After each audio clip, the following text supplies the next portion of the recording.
ज्ञान योग है ज्ञान के द्वारा ईश्वर के साथ युक्त होने का उपाय। ज्ञान योग में ज्ञानी साधक ब्रह्म को जानना चाहता है। वह नेति नेति विचार करते हुए एक एक करके मिथ्या वस्तुओं का त्याग करता जाता है। जहां विचार समाप्त हो जाता है वहां समाधि होती है, ब्रह्म ज्ञान होता है। चोर घर में घुसकर अंधेरे में वस्तुओं को टटोलता है।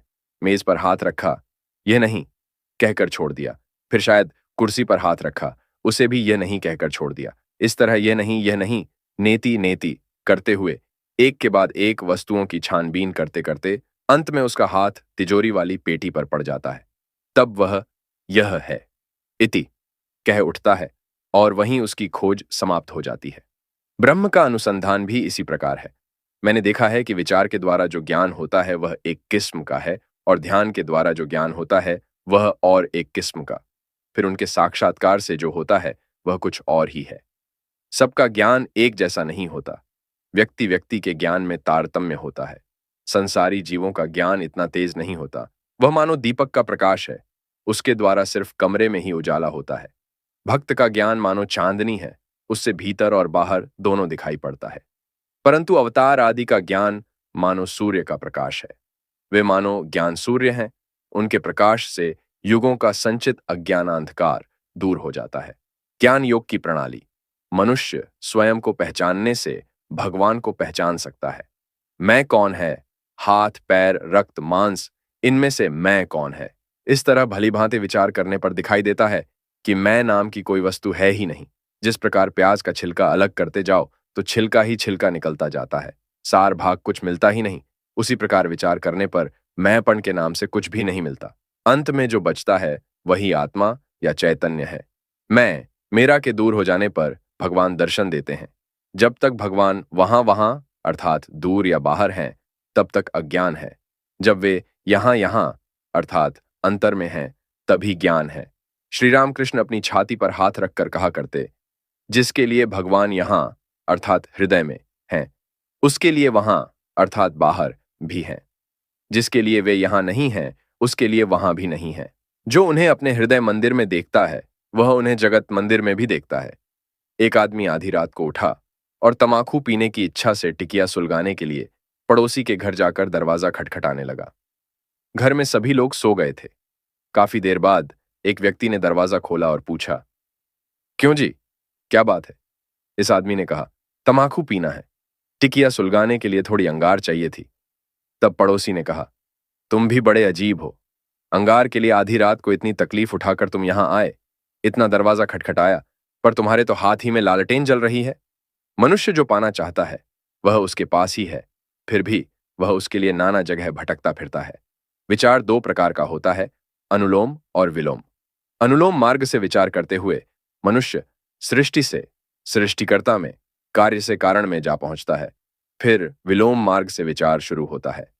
ईश्वर को प्राप्त कर लेने के बाद मनुष्य देखता है कि सृष्टि के सभी क्रियाकलापों में सर्वत्र वे ही प्रकाशित हैं। एक है विश्लेषणात्मक और दूसरा संश्लेषणात्मक, नेति नेति और इति इति।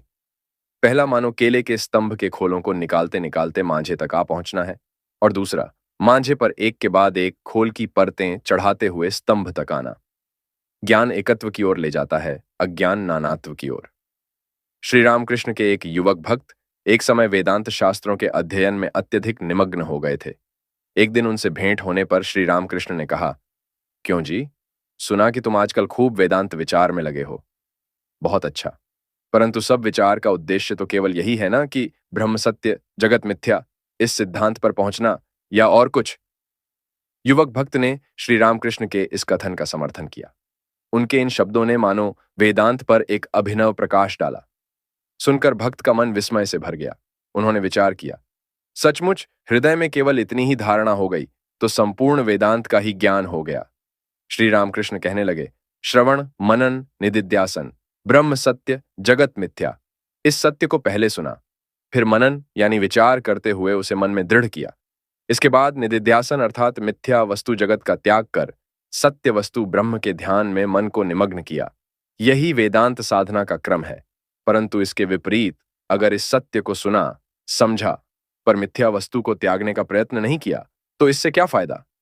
इस प्रकार का ज्ञान तो संसारासक्त लोगों के ज्ञान की तरह है। ऐसे ज्ञान से वस्तु लाभ नहीं होता। पक्की धारणा चाहिए, त्याग चाहिए, तभी तो होगा। नहीं तो मुंह से तो कह रहे हो कांटा नहीं है, पर हाथ लगाते ही कांटा चुभता है और उफ कर उठते हो। मुंह से तो कह रहे हो जगत है ही नहीं, असत है, एकमात्र ब्रह्म ही है, आदि। परंतु जैसे ही जगत के रूप रसादि भोग विषय सामने आते हैं कि उन्हें सत्य मानकर बंधन में पड़ जाते हो। पंचवटी में एक बार एक साधु आया था। वह लोगों के सामने खूब वेदांत चर्चा करता। एक दिन सुना कि किसी औरत के साथ उसका कुछ अनैतिक संबंध हुआ है। फिर शौच के लिए उस ओर जाते समय देखा कि वह बैठा हुआ है। मैंने कहा, क्यों जी, तुम इतनी वेदांत की बातें करते हो, पर यह सब क्या हो रहा है? वह बोला, उसमें क्या है, मैं तुम्हें समझाए देता हूं कि इसमें कोई दोष नहीं है। संसार जब तीन काल में झूठ ही है, तब क्या केवल यही बात सच होगी? यह भी झूठ ही है। सुनकर मैं चिढ़कर बोला, तेरे ऐसे वेदांत ज्ञान पर मैं थूक दूं। यह सब संसारी विषयासक्त लोगों का ज्ञान है, इसे ज्ञान नहीं कहा जा सकता। ज्ञान योग की कठिनाइयां। इस कलियुग में ज्ञान योग बहुत कठिन है।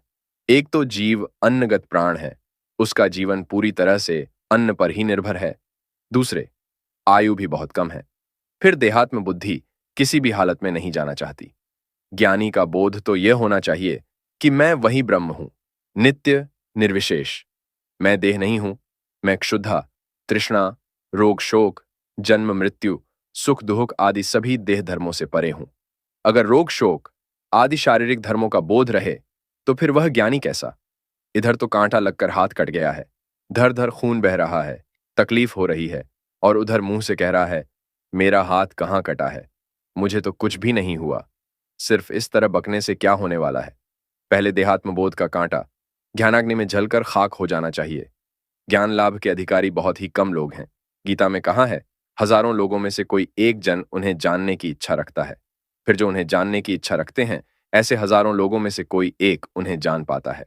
संसार के प्रति आसक्ति जितनी कम होगी, ज्ञान उतना ही बढ़ेगा।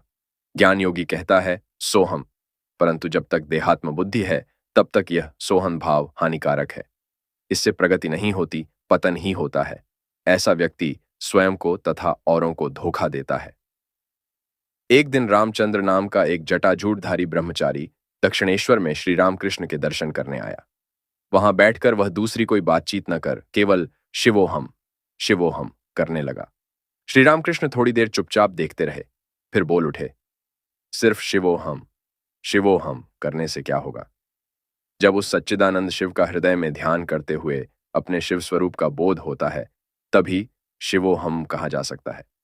नहीं तो सिर्फ मुंह में यह रटने से क्या होने वाला? जब तक यह प्रत्यक्ष बोध नहीं हो जाता, तब तक सेव्य सेवक भाव में ही रहना अच्छा है। श्री रामकृष्ण के इस तरह के अनेक उपदेशों को सुनकर उस ब्रह्मचारी को सुध आई और वह अपना भ्रम समझ गया। जाते समय वह दीवार पर लिख गया, स्वामी के वचन से आज से रामचंद्र ब्रह्मचारी सेव्य सेवक भाव को प्राप्त हुआ। भक्ति मार्ग। भक्ति तथा उसकी प्राप्ति के उपाय। सादे कांच पर फोटो नहीं उतरती, परंतु कांच पर रसायन लगा होने पर फोटो खींची जा सकती है। इसी तरह हृदय में भक्ति रसायन लगा हो तो ही उस पर ईश्वरीय तत्वों की छाप पड़ सकती है। भगवान के प्रति प्रेम अति दुर्लभ वस्तु है। सती स्त्री की अपने पति में जिस प्रकार की निष्ठा होती है, उस प्रकार की निष्ठा यदि ईश्वर में हो तो ही भक्ति उदित हो सकती है। शुद्ध भक्ति प्राप्त होना बड़ा कठिन है। भक्ति में मन प्राण ईश्वर में विलीन हो जाते हैं। इसके बाद आता है भाव। भाव होने पर मनुष्य निर्वाक निस्तब्ध हो जाता है। वायु स्थिर होकर अपने आप कुंभक हो जाता है। जैसे बंदूक चलाते समय बंदूक चलाने वाला वाक्शून्य हो जाता है और उसका श्वासोच्छ्वास स्थिर हो जाता है। विषयासक्ति जितनी कम होगी, ईश्वर के प्रति भक्ति उतनी ही बढ़ेगी। ये सब संसारी उड़द की दाल के ग्राहक हैं, विषय सुखेच्छु हैं।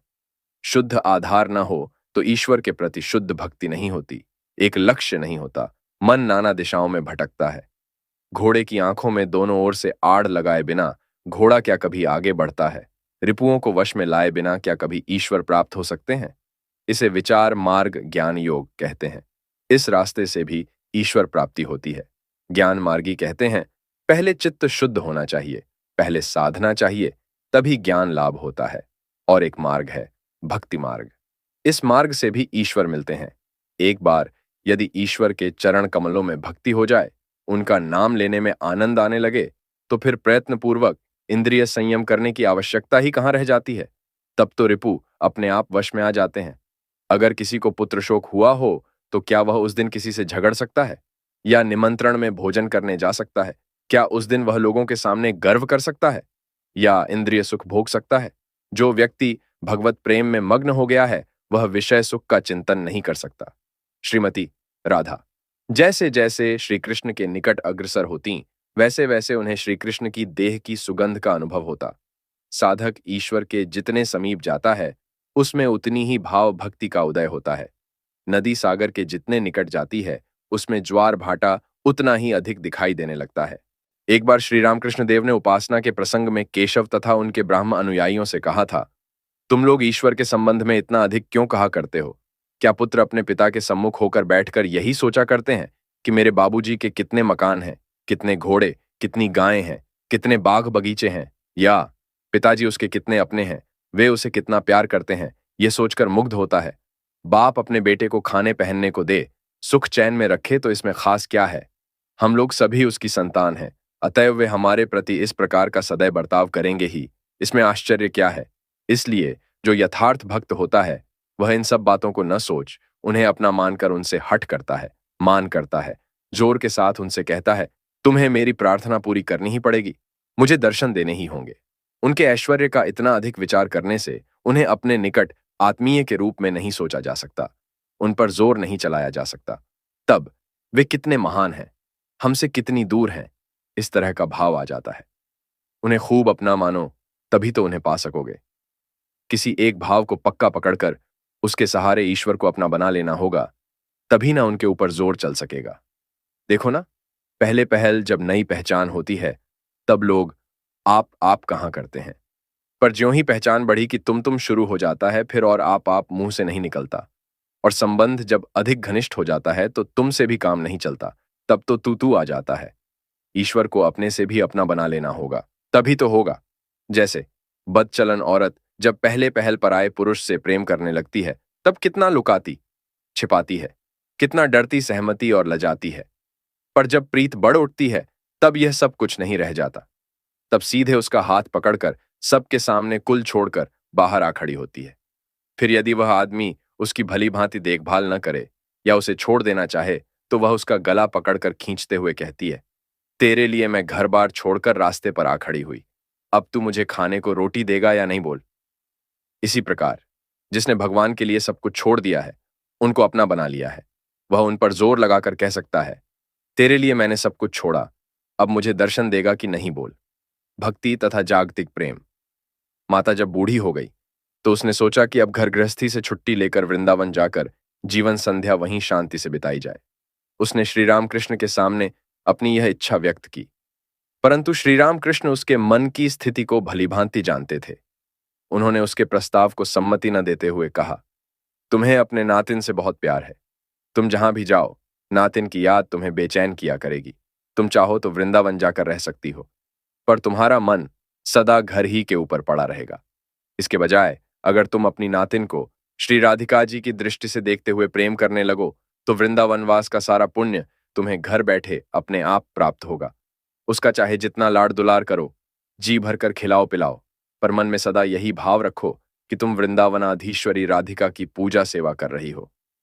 किसी भक्त को एक आत्मीय पर अत्यधिक आसक्ति के कारण मन को स्थिर करने में असमर्थ देख श्री रामकृष्ण ने उसे अपने प्रेम पात्र को ईश्वर का ही रूप मानते हुए भगवत भाव से उसकी सेवा करने का उपदेश दिया। इस विषय को समझाते हुए कभी कभी श्री रामकृष्ण पंडित वैष्णव चरण के ऐसे ही दृष्टिकोण का उल्लेख करते हुए कहते, वैष्णव चरण कहता था, यदि अपने प्रेमास्पद को इष्ट देवता के रूप में देखा जाए, तो मन बड़ी सरलता से भगवान की ओर चला जाता है। भक्ति का परिणाम। एक भक्त, क्या पहले विवेक विचार के द्वारा इंद्रियों को वशीभूत करने की आवश्यकता नहीं है? श्री रामकृष्ण, हाँ, वह भी एक मार्ग है, विचार मार्ग। भक्ति मार्ग में इंद्रिय संयम अपने आप बड़ी सरलता से हो जाता है। ईश्वर के प्रति प्रेम जितना अधिक बढ़ता है, इंद्रिय सुख उतने ही नीरस लगने लगते हैं। जैसे जिस दिन पुत्र मर जाता है, उस दिन माता पिता भोग सुख की बात सोच तक नहीं सकते। संध्या आहनिक आदि साधनाओं की आवश्यकता तभी तक है, जब तक एक बार हरिनाम सुनते ही आंखों से प्रेमाश्रु की धारा न बहने लगे। भगवान का नाम केवल सुनते ही जिसका हृदय व्याकुल होकर रोने लगे, उसके लिए साधनाओं की कोई आवश्यकता नहीं। किसी गीत में कवि ने ईश्वरानुराग को बाघ की उपमा देते हुए कहा है, अनुराग बाघ। जिस प्रकार बाघ अन्य जानवरों को गपागप खा जाता है, उसी प्रकार अनुराग रूपी बाघ भी काम, क्रोध आदि रिपुओं को खा जाता है। एक बार यदि ईश्वर के प्रति अनुराग जग जाए, तो काम, क्रोधादि रिपु बिल्कुल नष्ट हो जाते हैं। कृष्ण के प्रति अनुराग के बल पर गोपियों को यह उच्च अवस्था प्राप्त हुई थी। फिर अनुराग अंजन की भी बात कही है। श्रीमती राधिका ने एक बार कहा, सखियों, मैं चारों दिशाएं कृष्णमय देख रही हूं। इस पर सखियों ने कहा, सखी, तुमने आंखों में अनुराग अंजन चढ़ाया है, इसीलिए ऐसा देख रही हो। प्रश्न, भगवान के लिए भक्त सब कुछ क्यों छोड़ देता है? उत्तर, एक बार दीपक को देखने पर पतंग फिर अंधेरे में नहीं जाता। चींटियों गुड़ में लिपटकर प्राण खो देती हैं, पर उसे नहीं छोड़ती। इसी तरह भक्त भी ईश्वर के लिए प्राणों की बाजी लगा देता है, परंतु दूसरा कुछ नहीं चाहता। श्री रामकृष्ण, पतिंगा अगर एक बार उजाला देख ले, तो फिर क्या वह अंधेरे में रह सकता है? डॉक्टर सहास्य, भले ही जल जाए, पर उजाला नहीं छोड़ेगा। श्री रामकृष्ण, पर भक्त ऐसे कीड़े की तरह जलकर नहीं मरते। भक्त जिस उजाले के पीछे दौड़ते हैं, वह मणि का उजाला है। वह बहुत उज्ज्वल तो है, पर स्निग्ध और शीतल है। इस उजाले से शरीर जलता नहीं, यह तो हृदय को शांति और आनंद से भर देता है। जो यथार्थ मार्ग नहीं जानता, परंतु जिसकी ईश्वर पर भक्ति है और उन्हें जानने की तीव्र इच्छा है, वह केवल भक्ति के बल पर ही ईश्वर को प्राप्त कर लेता है। एक आदमी बड़ा भक्तिमान था। एक बार वह जगन्नाथ जी के दर्शन करने के लिए निकला, पर वह पुरी धाम का रास्ता नहीं जानता। इससे वह पुरी की ओर न जाकर भटकते हुए दूर पश्चिम की ओर चला गया। वह व्याकुल होकर लोगों से राह पूछने लगा। लोगों ने उससे कहा, यह रास्ता नहीं, उस रास्ते से जाओ। अंत में वह भक्त पुरी जा पहुंचा और उसने जगन्नाथ जी के दर्शन किए। देखो, अगर इच्छा हो तो राह न जानने पर भी कोई न कोई बतला ही देता है। पहले भूल हो सकती है, पर अंत में सही रास्ता मिल ही जाता है। अनुराग हो तो विवेक, वैराग्य, जीवों के प्रति दया, साधु सेवा, सत्संग, ईश्वर की महिमा का गुणगान, सत्य वचन इत्यादि सद्गुणों का उदय होता है। ईश्वर दर्शन होने के कुछ निश्चित लक्षण होते हैं। यदि किसी में अनुराग जनित सद्गुणों को प्रकाशित होते देखो, तो निश्चय जानना कि उसे ईश्वर दर्शन होने में देर नहीं। जिस प्रकार समुद्र के भीतर छिपा हुआ चुंबक का पहाड़ अपने ऊपर से किसी के जहाज के गुजरते ही तुरंत उसे खींच, उसके कल पुर्जों को ढीला कर, पटियों को अलग अलग कर पानी में डुबो देता है, उसी प्रकार ईश्वर रूपी चुंबक का आकर्षण होने पर वह मनुष्य के अहंकार और स्वार्थ से पूर्ण जीवन को क्षण भर में तोड़ फोड़ कर ईश्वर के प्रेम सागर में डुबो देता है। भक्ति के विविध सोपान और पहलू। प्रेम प्रीति के 3 प्रकार हैं, समर्था, समंजसा और साधारणी। समर्था प्रीति सबसे उच्च कोटि की है। इसमें प्रेमिका केवल प्रेमास्पद का ही सुख चाहती है, इसके लिए चाहे उसे स्वयं को कष्ट ही क्यों न भोगना पड़े। समंजसा प्रीति मध्यम कोटि की है। इसमें प्रेमिका प्रेमास्पद के सुख के साथ स्वयं का भी सुख चाहती है। साधारणी प्रीति सबसे निम्न कोटि की है। इसमें वह केवल अपना ही सुख चाहती है, प्रेमास्पद के सुख दुख की कोई परवाह नहीं करती। जिस प्रकार संसारियों के बीच सत्व, रज, तम ये 3 गुण पाए जाते हैं, उसी प्रकार भक्ति में भी सत्व, रज, तम तीनों गुण हैं। जिसमें सात्विक भक्ति होती है, वह ध्यान भजन एकांत में अत्यंत गुप्त रूप से करता है। शायद वह मच्छरदानी के अंदर ही ध्यान करता है। सबको लगता है कि ये सोए हैं, रात को नींद अच्छी नहीं हुई होगी, इसी से उठने में देर लग रही है। देह के प्रति इतना ही ख्याल रहता है कि किसी तरह पेट भर जाए, साग भात मिला कि बहुत हो गया। उसमें किसी बात का आडंबर नहीं है, न खाने पीने का, न पोशाक का। घर में साज सजावट का जमघट नहीं। ऐसा भक्त धन के लिए कभी किसी की खुशामद नहीं करता। जिसमें राजसिक भक्ति होती है, वह खूब तिलक चंदन लगाएगा, रुद्राक्ष की माला पहनेगा, माला में जगह जगह पर सोने के मन के लगे होंगे। जब पूजा करेगा तो कोसे का वस्त्र पहनेगा, बड़े ठाठ से पूजा करेगा। जिसमें तामसिक भक्ति है, उसका विश्वास ज्वलंत होता है। जिस प्रकार डकैत जबरदस्ती धन छीन लेता है, उसी प्रकार वह भी भगवान पर जोर जबरदस्ती करता है। कहता है, क्या मैंने भगवान का नाम लिया है, फिर भी मुझ में पाप है। मैं उनकी संतान हूं, उनके ऐश्वर्य का अधिकारी हूं। उसमें ऐसा तेज होता है। प्रश्न, भक्ति का तामसिक रूप क्या है? उत्तर, ऊंचे स्वर से जय काली, जय काली कहते हुए पागल हो जाना, या हरि बोल, हरि बोल चिल्लाते हुए दोनों हाथ उठाकर पागलों की तरह नाचना, यही भक्ति का तम है। इस कलयुग में ऐसी उग्र तामसी भक्ति ही अधिक लाभदायक है।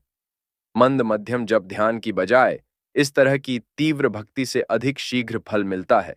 भक्ति की आंधी से ईश्वर के दुर्ग का प्राचीर टूट फूट जाता है। चित्त शुद्धि के लिए साधना का क्रम इस प्रकार है: 1. साधु संग, 2. ईश्वरीय विषयों में श्रद्धा, 3. आदर्श के प्रति निष्ठा, 4. ईश्वर पर भक्ति प्रेम, 5. भाव या ईश्वर में तन्मयता, 6. महाभाव। जब भाव परिपक्व हो जाता है तो महाभाव होता है। महाभाव में भक्त उन्मत्त की तरह कभी हंसता है तो कभी रोता है। वह देहबोध के पार चला जाता है। उसे शरीर की सुध नहीं रहती। यह अवस्था साधारण जीवों को नहीं होती, अवतार महापुरुषों को ही होती है। 7. प्रेम भगवत भक्ति की सर्वोच्च अवस्था। यह महाभाव के बाद ही आती है। इसके 2 लक्षण हैं: पहला, संसार का विस्मरण हो जाना, दूसरा, स्वयं की देह का विस्मरण हो जाना। इस अवस्था में भक्त को भगवान के प्रत्यक्ष दर्शन होते हैं और इस प्रकार उसके जीवन का उद्देश्य सफल हो जाता है। शास्त्र में यह सब कर्म करने का आदेश है, इसीलिए मैं ये सब कर रहा हूं। इस प्रकार की भक्ति को वैदी भक्ति कहा जाता है। और एक किस्म की भक्ति है राग भक्ति। यह ईश्वर के प्रति अनुराग और प्रबल प्रेम से आती है, जैसी कि प्रहलाद की थी। वह भक्ति यदि आ जाए तो फिर वैदिक कर्मों की आवश्यकता नहीं रहती। एक किस्म की भक्ति है जिसका नाम है वैदी भक्ति। इतना जप करना होगा, इतने उपवास रखने होंगे, इतनी तीर्थ यात्रा करनी होगी, इतने उपचारों से पूजा करनी होगी, इतने बलिदान देने होंगे। ये सब वैदी भक्ति है। ये सब करते करते धीरे धीरे रागा भक्ति आती है। जब तक यह रागा भक्ति नहीं आती तब तक ईश्वर लाभ नहीं होता। ईश्वर पर प्रेम होना चाहिए। जब संसार बुद्धि पूरी तरह निकल जाएगी, ईश्वर पर 16 आने मन आ जाएगा, तभी उनको पा सकोगे। भक्ति 2 प्रकार की है। पहली है वैदी भक्ति। इतने उपचारों से पूजा करनी होगी, इतना जप करना होगा, पुरस्चरण करना होगा इत्यादि। ये सब वैदी भक्ति या शास्त्र विधानोक्त भक्ति है। इस वैदी भक्ति के परिपक्व होने पर शुद्ध भक्ति या ज्ञान का लाभ होकर समाधि होती है। समाधि में जीवात्मा का परमात्मा में लय हो जाता है। समाधि के बाद जीव वापस नहीं लौटता। पर यह बात जीव कोटि के संबंध में है। अवतार या ईश्वर कोटि की बात अलग है। उनकी भक्ति वैदी भक्ति नहीं, वह तो भीतर से स्रोत की तरह आती है। चैतन्य महाप्रभु की तरह अवतार तथा ईश्वर कोटि भक्तों में अनुलोम विलोम दोनों भाव पाए जाते हैं। वे समाधि में भी जा सकते हैं और फिर उतरकर ईश्वर के साथ दास्य, वात्सल्य या अन्य कोई भाव संबंध स्थापित कर भक्ति का आस्वादन भी कर सकते हैं। वे नेति नेति करते हुए एक के बाद एक सीढ़ी को पार कर छत पर पहुंचते हैं। फिर वहां जाकर वे देखते हैं कि छत जिन ईंट, चूना, बालू आदि चीजों से बनी है, सीढ़ियां भी उन्हीं चीजों से बनी हैं। तब वे कभी छत पर रहते हैं तो कभी सीढ़ी से नीचे ऊपर आना जाना करते रहते हैं। समाधि में अहम या जगत का अत्यंत अभाव होने पर ब्रह्म दर्शन होता है। तब दिखाई देता है कि ब्रह्म ही जीव जगत सब कुछ हुआ है। प्रेम अथवा पराभक्ति। ईश्वर दर्शन हुए बिना प्रेम या पराभक्ति नहीं होती। पारसी किताबों में है चमड़ी के भीतर मांस है, मांस के भीतर हड्डी, हड्डी के भीतर मज्जा, फिर और भी बहुत कुछ है। इन सब के भीतर प्रेम है। प्रेम के उत्पन्न हो जाने से मानो सच्चिदानंद को बांधने की डोर मिल जाती है। उन्हें देखने की इच्छा हुई कि डोर को पकड़कर खींचा। जब पुकारो तभी पाओगे। भक्ति के परिपक्व होने पर भाव होता है। भाव में साधक सच्चिदानंद में मग्न होकर निर्वाक निहस्पंद हो जाता है। इस भाव के भी परिपक्व होने पर महाभाव या प्रेम होता है। भाव मानो कच्चा आम है और प्रेम पका हुआ। नर के यातना के भय से भगवान की पूजा प्रार्थना करना, ये पहले पहल तो ठीक है, परंतु कोई पाप से बचने की भावना को ही धर्म जीवन का सब कुछ समझ बैठते हैं। वे भूल जाते हैं कि यह धर्म जीवन की प्रारंभिक अवस्था की निम्न स्तर की बात है। इससे ऊंचा आदर्श है ईश्वर को अपने माता पिता की तरह प्रेम करना। पराभक्ति क्या है? पराभक्ति में साधक ईश्वर को अपने परम आत्मीय की तरह देखता है। श्री कृष्ण के प्रति गोपियों की भक्ति इसी प्रकार की थी। वे कृष्ण को गोपीनाथ कहती थीं, जगन्नाथ नहीं। भक्त ईश्वर से प्रेम तो करता है, पर क्यों करता है यह नहीं जानता। इसी को कहते हैं अहैतुकी भक्ति। ये यदि एक बार मिल जाए तो फिर कुछ भी बाकी नहीं रह जाता। ऐसा भक्त यही प्रार्थना करता है कि हे प्रभु, मैं धन, मान, देह सुख कुछ भी नहीं चाहता, मुझे केवल तुम्हारे पाद पद्मों में शुद्धा भक्ति दो। प्रेम के 2 लक्षण हैं। 1.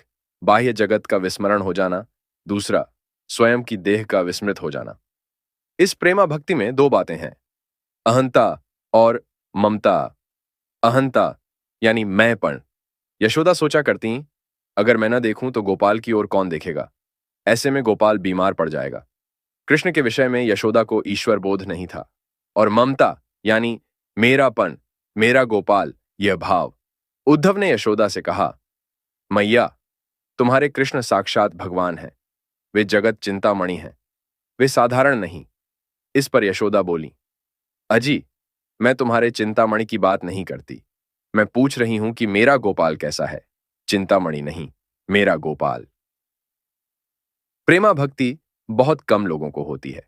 चैतन्य देव की तरह अवतारी तथा उच्च अधिकार संपन्न ईश्वर कोटि के महापुरुषों के लिए ही यह संभव है। ऐसे अधिकारी बहुत ही कम होते हैं जिनमें बचपन से ही यह प्रेमा भक्ति दिखाई देती है। वे प्रहलाद की तरह बचपन से ईश्वर के लिए व्याकुल होकर रोते हैं। ये नित्य सिद्ध होते हैं। गोपियों का प्रेम। राधा कृष्ण अवतार थे। इस बात पर कोई विश्वास रखे या न रखे, इसमें कोई हर्ज नहीं।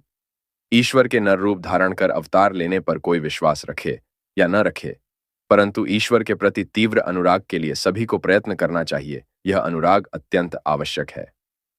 भक्त श्रीम से गोपियों के ईश्वर अनुराग के बारे में चर्चा करते हुए श्री रामकृष्ण ने कहा, उनकी व्याकुलता कैसी अद्भुत थी। तमाल वृक्ष को देखते ही वे प्रेमोन्माद में निस्पंद हो गईं, क्योंकि तमाल के कृष्ण वर्ण को देखकर उन्हें श्री कृष्ण का उद्दीपन हो गया। श्री गौरांग का भी यही हाल था। वन को देखकर वे उसे वृंदावन समझ बैठे। ओह, यदि किसी को इस प्रेम का एक कण भी मिल जाए। कितना प्रेम था। गोपियों का प्रेम केवल किनारे तक ही नहीं भरा था, वह तो पूरा भरकर बाहर छलकता था। गोपियों की निष्ठा कितनी अपूर्व थी। मथुरा जाकर द्वारपाल से कितनी मिन्नतें करने के बाद वे सभा में प्रवेश कर पाईं, परंतु द्वारपाल की सहायता से सभा में जाकर जब उन्होंने राजवेश में साफा बांधे हुए श्री कृष्ण को देखा तो उन्होंने सर नीचा कर लिया और आपस में फुसफुसाने लगीं, भला यह पगड़ी वाला कौन है? इसके साथ बातचीत कर अंत में हम क्या द्विचारिणी बने? हमारे वे पीतवसन और मोर मुकुट धारण करने वाले प्राण वल्लभ मोहन कहाँ हैं? कितनी अद्भुत निष्ठा थी। गोपियों की भक्ति है प्रेमा भक्ति, अव्यभिचारिणी भक्ति, निष्ठा भक्ति। व्यभिचारिणी भक्ति किसे कहते हैं जानते हो? वह है ज्ञान मिश्रा भक्ति। जैसे श्री कृष्ण ही सब कुछ बने हैं, वे ही परब्रह्म हैं, वे ही राम हैं, वे ही शिव हैं, शक्ति है। परंतु प्रेमा भक्ति में यह ज्ञान मिश्रित नहीं है। द्वारका में आकर हनुमान ने कहा, सीताराम के दर्शन करूंगा। भगवान कृष्ण ने रुक्मिणी से कहा, तुम सीता बनकर बैठो, नहीं तो हनुमान के हाथों से छुटकारा नहीं मिलेगा। पांडवों ने जब राजसूय यज्ञ किया तब सारे राजा युधिष्ठिर को सिंहासन पर बैठाकर प्रणाम करने लगे, पर विभीषण बोले, मैं एक नारायण को ही प्रणाम करूंगा और किसी को नहीं। तब भगवान श्री कृष्ण स्वयं युधिष्ठिर को भूमिष्ठ हो प्रणाम करने लगे। तब तो विभीषण ने भी राजमुकुट सहित साष्टांग होकर युधिष्ठिर को प्रणाम किया। विरह तथा महाभाव। ईश्वर विरह की ज्वाला साधारण नहीं है। कहते हैं कि जब रूप सनातन को यह अवस्था होती थी तब वे जिस पेड़ के नीचे होते थे उसके पत्ते झुलस जाते थे। मैं इस अवस्था में 3 दिन तक बेहोश पड़ा था, हिलडुल नहीं सकता था, एक जगह पड़ा हुआ था। होश लौट आने पर ब्राह्मणी मुझे पकड़कर स्नान करवाने ले गई, परंतु हाथों से मेरे तप्त शरीर का स्पर्श करना संभव नहीं था। मेरे शरीर पर मोटी चादर ढक, उस पर से मुझे पकड़कर ब्राह्मणी ले गई थी। देह पर जो मिट्टी लगी थी वह तक झुलस गई थी। जब वह अवस्था आती तब ऐसा लगता कि मानो कोई रीढ़ की हड्डी के बीच से हल चला रहा है। प्राण निकल गए कहकर चिल्लाता था, पर उसके बाद अत्यंत आनंद होता था। महाभाव अति उच्च ईश्वरीय भाव है। वह देह और मन में उथल पुथल मचा देता है, मानो छोटी सी झोपड़ी में एक बड़ा हाथी घुस पड़ा हो। इससे झोपड़ी में उथल पुथल मच जाती है, अक्सर झोपड़ी टूट फूट जाती है।